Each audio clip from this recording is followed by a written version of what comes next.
लोकसभा चुनाव में अकेले चुनाव लड़ने जा रहे असदुद्दीन ओवैसी ने 3 ऐसी सीटें कंफर्म कर दी हैं जहां से एआईएमएम चुनाव लड़ेगी। 3 सीटों पर मुसलमान वोटों की भरमार है। हैदराबाद तो वो सीट है जहां से असदुद्दीन ओवैसी 4 चुनाव जीत चुके हैं। 2019 में चौंकाने वाला रिजल्ट महाराष्ट्र की औरंगाबाद सीट पर आया था, जिसे हैदराबाद से बाहर पहली बार एआईएमएम ने जीता था। बिहार की किशनगंज तीसरी ऐसी सीट है जहां मुसलमान वोटर फैसला करता है कि उनकी नुमाइंदगी कौन करेगा। 1967 के चुनाव छोड़कर किशनगंज में मुसलमानों के जीतने का रिकॉर्ड चला आ रहा है। पार्टी या उम्मीदवार बार बार जीत नहीं पाता, लेकिन हर बार जीत उसी की होती है जो मुसलमान होता है। 2019 के चुनाव में बिहार से कांग्रेस ने इकलौती जो सीट जीती थी वो किशनगंज सीट थी। जीतने वाले थे मुसलमान उम्मीदवार मोहम्मद जावेद। 2020 में किशनगंज में आने वाली 6 विधानसभा सीटों पर भी मुसलमान उम्मीदवार ही चुने गए थे। राहुल गांधी की भारत जोड़ो यात्रा बिहार में दाखिल हुई तो पहला इलाका किशनगंज था। 2009 से लगातार 3 बार जीतकर कांग्रेस ने किशनगंज में जीत की हैट्रिक बनाई है। मकसद ये है कि एक तो किशनगंज में जीत का सिलसिला बनाए रखा जाए, दूसरा ये कि किशनगंज से देश के मुसलमानों को मैसेज जाए कि कांग्रेस आज भी उनके साथ है। मुसलमान ऐसा वोट बैंक है जिसके लिए किसी पार्टी से, बीजेपी से टक्कर नहीं होती है। किशनगंज लोकसभा सीट देश की एक ऐसी सीट है जहां हिंदू अल्पसंख्यक है और मुसलमान बहुसंख्यक। मुसलमान की आबादी करीब 68% और हिंदुओं की आबादी करीब 32% मानी जाती है। मुसलमानों की इतनी आबादी के कारण ही ओवैसी को लग रहा है कि 2019 में जो कसर कमी रह गई उसे 2024 में पूरा कर लिया जाएगा। ओवैसी की पार्टी एआईएमएम हैदराबाद तक सीमित पार्टी मानी जाती है। एआईएमएम ने पूरे आंध्र प्रदेश, तेलंगाना में भी विस्तार की कोशिश नहीं की, लेकिन 10 से ज्यादा राज्यों में पैर पसारने के लिए चुनाव लड़ चुकी है। हालांकि थोड़ी बहुत शुरुआती कामयाबी महाराष्ट्र, बिहार में ही मिल सकी।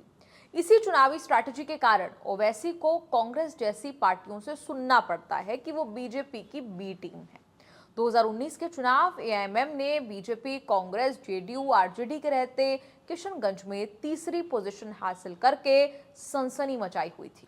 बीजेपी से अलायंस करके चुनाव लड़ी जेडीयू का उम्मीदवार दूसरे नंबर पर रहा, लेकिन एआईएमएम के अख्तरुल इमान ने करीब 27% वोट शेयर के साथ करीब 3 लाख वोट हासिल कर लिए। दूसरा धमाका हुआ 2020 के विधानसभा चुनाव में, जब एआईएमएम ने बिहार में 20 विधानसभा सीटें लड़कर 5 सीटें जीत ली थी। ये सारे विधायक किशनगंज इलाके से जीते थे। हालांकि 2022 में 5 में से 4 विधायकों के आरजेडी में शामिल होने से बिहार में एआईएमएम के विस्तार को करारा झटका लगा था।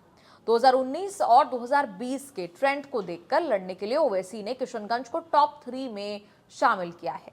किशनगंज से हर चुनाव में जीतता तो मुसलमान उम्मीदवार है, लेकिन 3 चुनावों में बड़े अलग अलग ट्रेंड दिखे। 1985 में मुस्लिम तलाकशुदा महिला शहबानों को सुप्रीम कोर्ट से इंसाफ मिलने के बाद तत्कालीन प्रधानमंत्री राजीव गांधी की बड़ी किरकिरी होने लगी थी।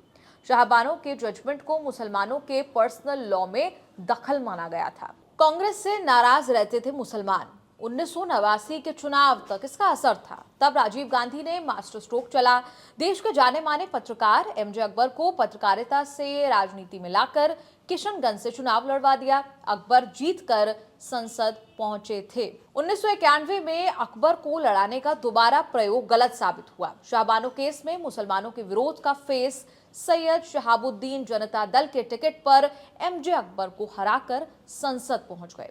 1996 से 1998 के चुनाव में शहाबुद्दीन की जगह जनता दल से तस्लीमुद्दीन जीते। 1999 में किशनगंज में बड़ा उलटफेर हुआ। अटल बिहारी वाजपेयी, लाल कृष्ण आडवाणी के दौर में पहली बार बीजेपी के शाहनवाज हुसैन ने मुसलमानों से भरी किशनगंज सीट जीत ली। तब सैयद शाहनवाज हुसैन को बीजेपी का मुसलमानों का चेहरा बना रही थी। हालांकि 2004 के अगले चुनाव में किशनगंज ने बीजेपी और शाहनवाज का रिपीट नहीं किया। आरजेडी के तस्लीमुद्दीन चुनाव जीते, लेकिन 2009 से किशनगंज कांग्रेस की ही हो गई। आसान नहीं होता किसी सीट को बार बार रिपीट करना, लेकिन किशनगंज में कांग्रेस का करिश्मा बना हुआ है। इस पूरी रिपोर्ट पर आपका क्या कहना है? कमेंट्स में लिखकर अपनी राय बताएं और देखते रहिए न्यूज़ तक।